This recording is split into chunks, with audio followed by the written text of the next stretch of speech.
Bob Greasy showing some poise in the pocket. 4 touchdown tosses this season, and 3 of them to the tight end out of Michigan, Jim Mandich, in huge moments, and a 14-12 win for Miami. This game turned for the worst early on for the Steelers' defense. A 22-6 beatdown for St. Louis over the Pittsburgh Steelers on the road. 37 seconds to go in the game. Offset eye, quick drop McMahon. He is pressured, loses the football, recovered by Kansas City. The Bears cough up the game with a 2nd and goal at the 2.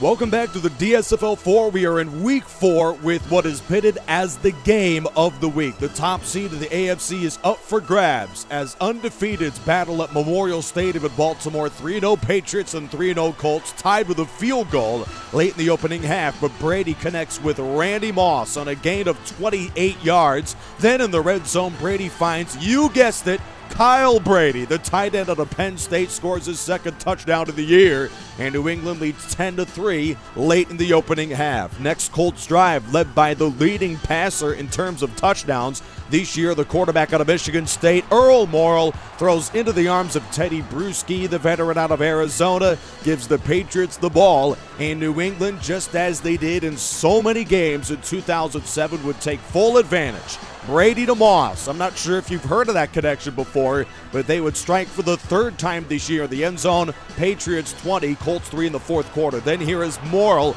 in a blowout, loses the ball, recovered by Seau, and the Patriots in a resounding win improve to 4-0 and hold the top spot in the AFC near the midway point of the regular season. Patriots offense has been explosive. They are the 2nd best passing offense in the DSFL 4. Speaking of 2 high-powered passing offenses, Kansas City and Oakland meets at Network Associates Coliseum in Oakland. Yes, Frank Pitts holds on to his 3rd touchdown of the year, and the Chiefs take a 10-3 lead midway through the 4th quarter. But Rich Gannon, the 16-year pro out of Delaware, loses the ball, forced by Bobby Bell, recovered by Emmett Thomas, and this is the game-winning touchdown for the Chiefs, a defense which has been exceptional this year. 11 takeaways leads the league. Rich Gannon, the quarterback of Oakland, has a horrendous performance in the Raiders' loss. It's their 3rd in 4 games. He was 3 for 13, a grand total of 15 yards, 2 interceptions, and a lost fumble. Kansas City with the win improves to 3-1. An outstanding football game in Mile High Stadium in Denver, Colorado. The Steel Curtain, the 78 Pittsburgh Steelers gave up just 12 points per game, but 15 points per game so far in the DSFL 4. And that Steel Curtain would be off to yet another slow start as John Elway orchestrates the opening drive with a touchdown toss of 28 yards to Shannon Sharp, and in a tight end party to start.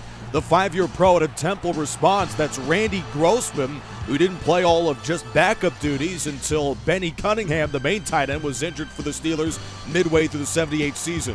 Terrell Davis responds late in the opening quarter as he gallops for a 53-yard touchdown, and the Broncos take the lead. It was 14-7 at the end of 1, and at halftime 21-7 as John Elway launches a 73-yard beauty to Ed McCaffrey, the receiver from Stanford, who's one of the top 5 wideouts in the league.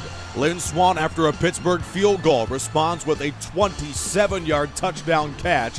And in an old-fashioned shootout, Elway and Bradshaw throw for 4 touchdowns and were never sacked. Early 4th quarter, Steelers looking to come back down by 14 of this game to take the lead. 24-yard completion of Stallworth. Then John Stallworth dropped the ball, his 7th drop of the season. 4th and 1, Steelers compelled to go for it, and Harris is denied the first down by Trevor Price. Broncos now on 3rd and 9, a chance to win the game, but Green and Lambert stuff them short, and now the Broncos are forced to punt. End over end taken by Theo Bell, the return man from Arizona at the 12. He returns to about the 30, but he fumbles the ball, forced and recovered by Seth Joyner to win the game for the Broncos. A heartbreaking loss for Pittsburgh. It's their 3rd defeat of a touchdown or less, and now the Steelers fall to 1-3. And in the midst for the 2nd seed of the AFC, Denver's locked up with Baltimore and Kansas City at 3-1. At the Hubert H. Humphrey Metrodome in Minneapolis, Vikings offense had a dreadful performance at home. Randall Cunningham on 3rd and goal throws incomplete, intended for Smith, and the Hall of Fame left guard Randall McDaniel is out for the remainder of the game with an injury on the play. 4th and 5 on the next Viking drive. Outcut left to Robert Smith keeps this possession alive and their comeback hopes alive. Then after a 9-yard run on 3rd and 10, Vikings don't go for it on 4th and short. Instead, Anderson's on for a 53-yard field goal, which is hooked to the right. Vikings offense scored at least 24 in every game in 1998 that held to just 3 in a tough loss to Miami at home. NFC West duel at CenturyLink Field in Seattle, a battle of winless clubs the first 3 games of the season. Montana launches an 81-yard touchdown to Jerry Rice. Niners lead 17-7 late in the game, but Wilson throws a 68-yard touchdown on an excellent catch and run to Doug Baldwin. Onside kick attempt to keep the Seahawks in the game, recovered by Mike Walter, and the Niners win their first game of the year, led by a Hall of Fame performance for Jerry Rice, and he is the DSFL 4 Performer of the Week. Joining the list, Kansas City's Gloucester Richardson, Minnesota's Randy Moss, and St. Louis quarterback Kurt Warner. DSFL 4 Game of the Week, Green Bay at St. Louis of the Coliseum in Los Angeles. Eugene Robinson, the 12-year pro out of Colgate, intercepts Kurt Warner and returns for a touchdown to lift the Packers in front, 17-14 Green Bay at the half.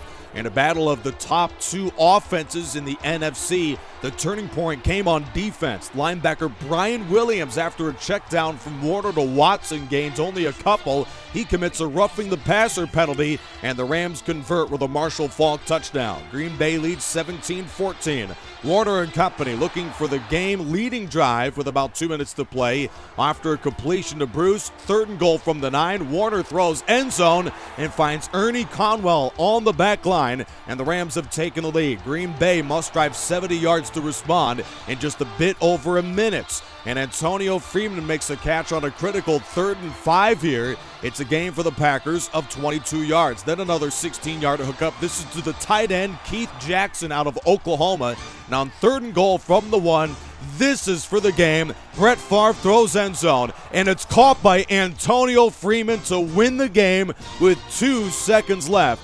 A thrilling 24-21 win for quarterback Brett Favre, who is ironically the league leader in not touchdowns or yards, but completion percentage. And in Soldier Field, Washington wins their first game of the season. Ripping to Clark, a 49-yard touchdown is the difference maker for the Redskins. The Bears drop to 1-3. Next week might have been the most intriguing week all year out of the DSFL 4. And it airs next Sunday, led by Charger Dude 95. Stay tuned.